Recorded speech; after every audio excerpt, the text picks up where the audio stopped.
বন্ধু তোমরা ভিডিও স্ক্রিনে দেখতে পাচ্ছ আমি আমার মোবাইল ফোনের টেক্সটটাকে ছোট করছি বড় করছি, মানে জুম ইন করছি জুম আউট করছি।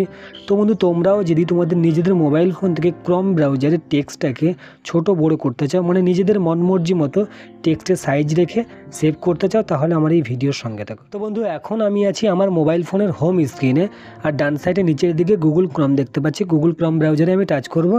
টাচ করলে ডান সাইডে ওপরের দিকে 3 ডট আছে, 3 ডটে টাচ করব। এখন সেটিংস দেখতে পাচ্ছি, সেটিংসে টাচ করব। পরে নিচের দিকে নামবো, এখানে দেখবো অ্যাক্সেসিবিলিটি নামে একটা লেখা আছে, এই অ্যাক্সেসিবিলিটিতে টাচ করব। টাচ করলে ওপরের দিকে দেখো টেক্সট স্কেলিং লেখা আছে, ওই টেক্সট স্কেলিং ওটাকে আমরা চেপে ধরে রেখে এদিক ওদিক করলেই আমরা আমাদের টেক্সটের সাইজটা মানে কম বেশি হবে। আর হ্যাঁ বন্ধু, ভিন্ন ফোনে ভিন্ন লেখা থাকতে পারে, মানে আমার ফোনে টেক্সট স্কেলিং লেখা আছে, তোমাদের হয়তো ডিফল্ট জুম লেখা থাকতে পারে। তো বন্ধু এইটাকে ধরে মানে চেপে রেখে এদিক ওদিক করলে টেক্সটের সাইজটা কম বেশি হবে, তোমরা দেখতেই পাচ্ছ। তবে আমি 100 করে রাখবো, তোমরা তোমাদের মনমর্জি টেক্সটের সাইজটা রাখতে পারো। তো বন্ধু ভিডিও বুঝতে কোনো সমস্যা হলে অবশ্যই কমেন্ট করবে, ভিডিও ভালো করে লাইক করে দেবে। ধন্যবাদ বন্ধুরা।